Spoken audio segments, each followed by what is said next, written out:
Bonjour et bienvenue sur Lumi, un safe place sans tabou où la parole se libère sur des sujets souvent incompris, tels que le paranormal, le mysticisme ou encore l'ésotérisme.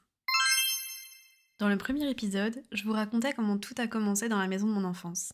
Et aujourd'hui, je vais vous raconter comment tout a continué, voire même s'est amplifié dans l'appartement de ma mère. Je pensais que ces phénomènes étaient derrière moi, mais que nenni les amis. Et une fois de plus, je n'allais pas être la seule témoin. Bonne écoute. Tout d'abord, un peu de contexte. Pendant la période du déménagement de la maison au nouvel appartement, j'ai la chance de pouvoir partir avec mon oncle, mes tantes et mes cousins en road trip dans l'ouest américain. Alors on va se le dire, c'était une folie. Je pense que ma mère, elle a voulu m'épargner cette lourde période de séparation.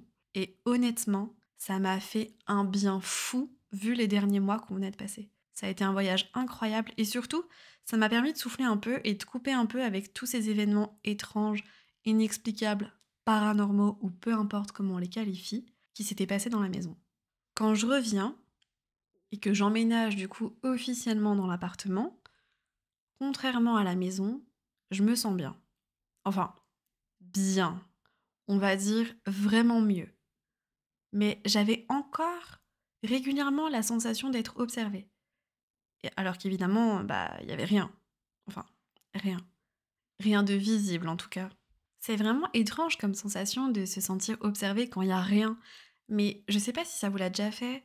Vous êtes en train de faire quelque chose et en fait, vous vous sentez observé, vous vous retournez, il y a quelqu'un qui est en train de vous dévisager dans le métro ou peu importe la situation, mais du coup, sans le voir, vous saviez que vous étiez observé. C'est exactement cette sensation-là que j'ai quand je suis chez moi, ce qui est quand même un petit peu dérangeant.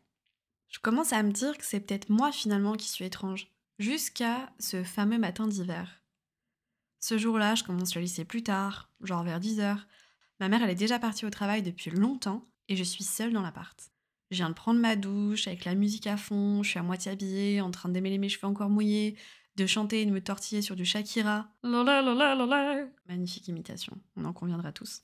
Donc je suis en train de m'enjailler littéralement, quand soudain, dans le miroir, je vois une sorte d'ombre, comme un courant d'air passer à toute vitesse derrière moi.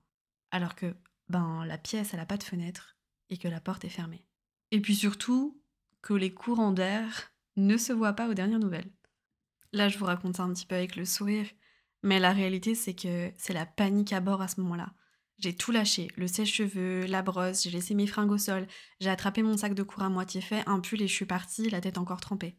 Je suis partie en cours, mais littéralement pour faire acte de présence, parce que si mon corps était là, mon esprit était clairement ailleurs. Ma tête, elle pouvait pas s'empêcher en fait de se repasser la scène en boucle. Pas parce que je doutais de ce que j'avais vu, bien au contraire, parce que j'étais persuadée de ce que je venais de voir. Je sais plus quel cours j'avais l'après-midi, mais je sais que j'y suis pas allée ce jour-là. J'ai pris un bus en direction de chez mes grands-parents, mon père m'a rejoint là-bas et je leur ai tout raconté. Ce soir-là, je ne suis pas rentrée chez ma mère. Je l'ai appelée pour la prévenir d'ailleurs que je ne rentrerai pas ce soir et que j'étais désolée pour le bordel de la salle de bain. J'ai mis ça sur le compte de mon retard. Et comme elle aussi, elle est pas très très ponctuelle, c'est passé un peu comme une lettre à la poste. Franchement, je me sentais pas de lui reparler de ça après ce qu'on avait vécu dans la maison. Elle avait assez de choses à gérer.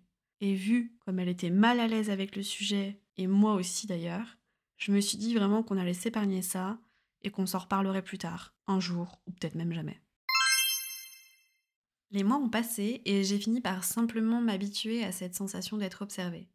Il n'y a plus de courant d'air ou d'événements visibles inexplicables. Par contre, les rêves ont commencé. Alors évidemment, je sais qu'on rêve tous, mais là, c'était vraiment des rêves très particuliers.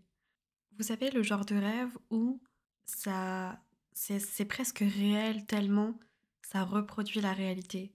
Ou encore les rêves où, quand vous vous réveillez, vous savez encore ce qui s'était passé dans votre rêve, mais si vous ne le verbalisez pas, ou si vous ne l'écrivez pas, ou si vous ne le racontez pas à quelqu'un, dans la journée, vous oubliez ce que c'était. Eh bien, mes rêves, je ne me souvenais pas exactement de ce que c'était sur le moment, mais par contre, je me souviens que quand j'étais à l'école, j'étais capable de dire que tel prof allait être malade. On allait nous annoncer que telle personne allait être absente, que tel élève allait passer au tableau. Ça me l'avait déjà fait en fait 2, 3 fois au collège, mais là c'était beaucoup plus fort. Et c'est bizarre à dire, mais juste, je le savais. C'était au-delà d'une intuition, c'était vraiment, je le savais. Et c'était tellement fort et j'étais tellement sûre de ce que je ressentais que j'ai même fait le test plusieurs fois de ne pas faire mes devoirs maison quand je sentais que le mien n'allait pas être ramassé. À chaque fois que j'ai eu cette sensation, j'ai fait exprès de ne pas le faire, juste pour voir si vraiment j'étais sûre à 100% de ce que je ressentais. Et vous savez quoi? J'ai eu juste à chaque fois. Alors, très honnêtement, je n'ai aucune idée de pourquoi j'ai ressenti ce genre de truc-là. Mais je peux vous dire une chose, c'est que je me souviens parfaitement avoir pensé, alors franchement, si ça peut m'éviter des devoirs, c'est vraiment un super pouvoir. Et puis au bout de quelques mois, ce savoir ou super pouvoir s'est soudainement volatilisé à ma plus grande tristesse du jour au lendemain, et du coup j'ai dû me remettre à les faire, tout simplement, comme tout le monde. Mes nuits ont commencé à être de plus en plus agitées et ma sensation d'être observée n'a cessé de s'amplifier. Et un soir, en rentrant du lycée, alors que j'étais seule, j'ai eu vraiment une drôle de sensation dans mon entrée, comme si j'étais au milieu d'une foule qui ne me voyait pas. Je m'explique. Imaginez-vous un jour de sol dans les magasins, quand c'est bien bondé, que les gens se bousculent, se regardent à moitié, et vous avez cette énergie ambiante, cette effervescence qui d'ailleurs nous fatigue quand on rentre d'un jour de solde. C'est vraiment comme si on était plein dans mon entrée et qu'on me passait à côté en me frôlant, mais qu'évidemment, bah, il y avait toujours rien. Ça m'a, encore une fois, alertée. Je peux pas dire terrifiée parce que finalement, on s'habitue petit à petit à l'inexplicable. Donc je suis juste partie m'enfermer dans ma chambre. J'ai passé la soirée au téléphone avec mon copain de l'époque. Je lui avais d'ailleurs vaguement raconté ce qui s'était passé dans la maison. Mais lui m'avait tout de suite arrêté en me disant qu'il était cartésien, qu'il croyait pas à tout ça et que voilà quoi. Et ceci est un détail important pour la suite, car dans le genre je ne crois que ce que je vois, monsieur allait être servi. Quelque temps plus tard, mon père m'a annoncé qu'il avait fait la rencontre d'une amie médium et que si je le souhaitais, elle pouvait venir à la maison gratuitement pour voir si quelque chose d'anormal se passait dans la maison, dans l'appartement. J'ai évidemment dit oui et on a attendu que ma mère ne soit pas là pour la faire venir. Parce que clairement, je savais qu'elle ne prendrait tout simplement pas ça au sérieux. Le soir de la venue de la médium est arrivé, et quand j'ai ouvert la porte, le premier réflexe qu'elle a eu, et ça m'a vraiment surprise, ça a été de faire un pas de recul en arrière et de me dire oula, c'est très chargé ici. Sur le moment, je n'avais aucune idée de ce que ça voulait dire.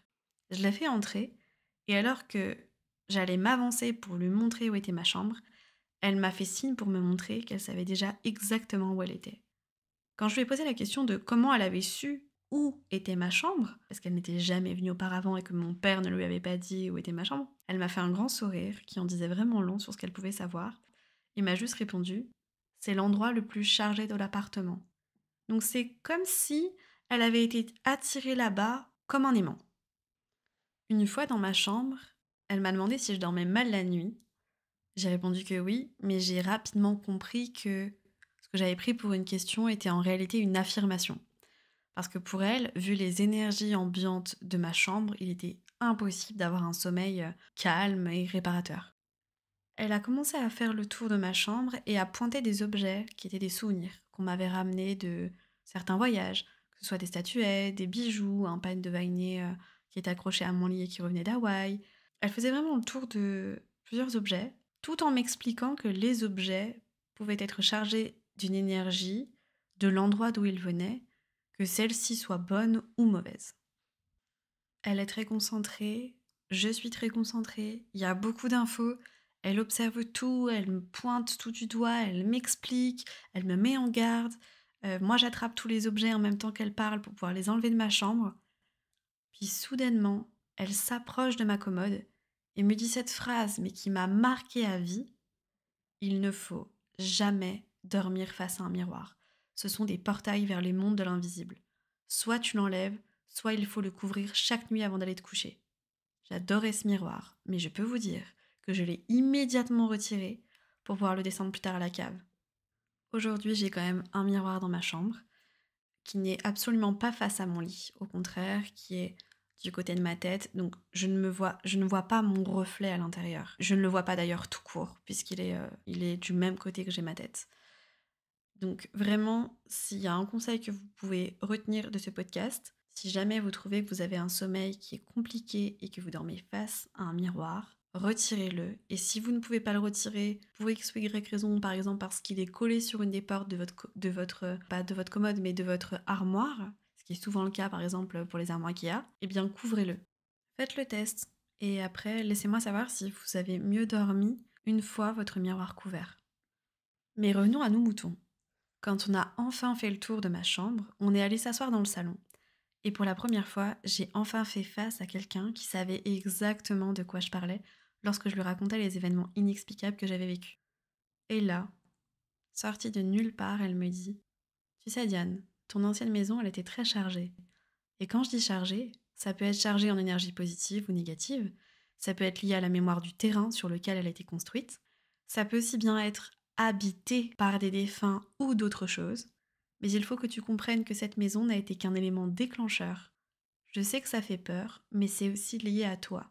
Tu es capable de ressentir, savoir ou même voir des choses que de nombreuses personnes n'ont pas conscience ou ne sont pas en mesure de voir. Et je me souviens de ma réaction, de m'être offusquée à ce moment-là et de lui répondre: Attends, mais pourquoi moi? Parce que moi, vraiment, j'ai rien demandé, hein. Ça me fait flipper. Et pourquoi il y a que moi dans la famille comme ça, alors que dans ta famille, vous êtes tous comme ça?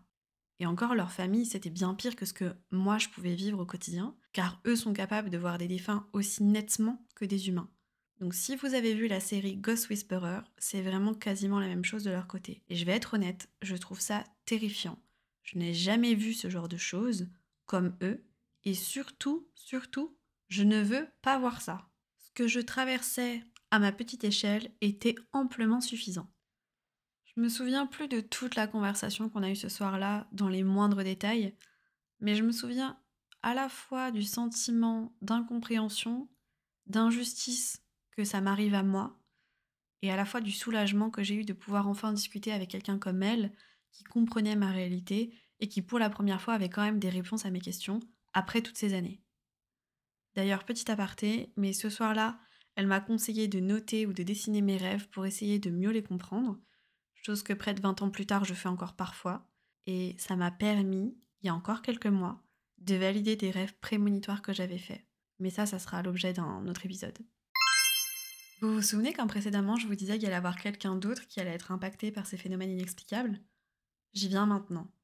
On est le week-end, mes parents, donc ma mère et mon nouveau beau-père, ne sont pas là, et ce soir-là, mon copain de l'époque dort à l'appartement. Je ne vous fais pas de dessin, petite soirée tous les deux en amoureux, rien d'anormal, pas même un seul ressenti de mon côté un petit peu étrange, donc vraiment tout se passe super bien. Et sur les coups de minuit environ, on va se coucher. Et là, d'un coup, en pleine nuit, entre 3 et 4 heures du matin, je l'entends se mettre à tousser. D'abord un petit peu, puis beaucoup, puis de plus en plus. La toux s'amplifie. J'allais le réveiller et à ce moment-là, il se réveille en même temps. Il est en panique, il est complètement flippé. Il me dit qu'il faut absolument qu'on s'en aille. Il parle super vite, je comprends rien de ce qu'il dit, rien de ce qui se passe. Tout ce que je sais, c'est que je ne l'ai jamais vu comme ça. Il est terrorisé.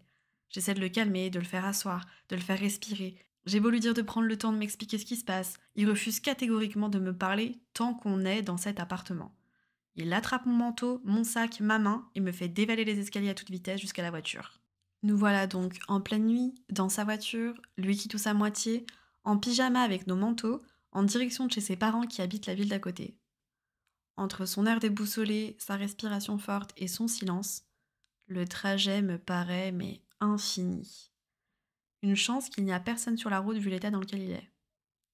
Quand on arrive enfin, je suis soulagée de descendre de la voiture. Mais il ne dit toujours rien. Ce n'est qu'une fois dans sa chambre qu'il va enfin parler et me dire ces mots. Je me suis fait attaquer. Je ne sais pas si c'est l'heure, le fait d'avoir les yeux à moitié ouverts, les oreilles pas très réveillées, si c'est la situation qui a fait que j'étais dans un état un peu second, ou peut-être que je ne voulais pas comprendre ce qu'il venait de dire. Donc il a répété à nouveau. Je me suis fait attaquer quand je dormais. J'arrivais plus à respirer, c'est pour ça que je toussais. J'ai rêvé que des ombres m'étranglaient et me disaient: Tu n'es plus le bienvenu, tu vas lui faire du mal. Malheureusement, à ce moment-là, je n'ai aucune idée de quoi il parle, je n'ai jamais vécu ça. J'ai beau lui expliquer que je le crois et que malheureusement je n'ai pas d'explication à lui donner, il est en boucle sur cet épisode bien évidemment traumatisant qu'il vient de vivre, mais parce que je crois aussi qu'au-delà de l'attaque physique qu'il a ressentie et du danger dans lequel il s'est retrouvé, le cartésien qu'il est a besoin d'une explication scientifique à ce qui vient de se passer, mais évidemment on n'en a pas. Car, comme il le dit si bien lui-même, ce n'était pas un simple cauchemar. On a donc fini par s'endormir en discutant la lumière allumée devant un Disney. On n'a plus jamais parlé de cet épisode traumatisant, pour lui comme pour moi d'ailleurs, mais dans un coin de ma tête, j'ai jamais vraiment pu oublier cette phrase que les ombres lui avaient dite et qu'il m'avait répétée, comme quoi il allait me faire du mal. Eh bien, croyez-le ou non, mais 3 semaines plus tard, j'ai découvert qu'il m'avait trompée et qu'il avait couché avec une autre fille. Finalement, ces ombres, ou quoi que ça puisse être, elles avaient raison, et elles avaient veillé sur moi ce jour-là. Si vous avez aimé l'épisode, n'hésitez pas à liker et à vous abonner, et si vous avez des questions, laissez-les en commentaire, en toute bienveillance évidemment, car Lumi, je le rappelle, est un safe place avant tout. Le mois prochain, on se retrouve pour le tout premier épisode à 2, avec le témoignage bouleversant de l'une d'entre vous. Et si à votre tour, vous avez envie de partager une de vos expériences au sujet du monde de l'invisible, contactez-moi sur mon compte Instagram, le Luminarium de Diane. À bientôt ou à tout de suite sur les réseaux.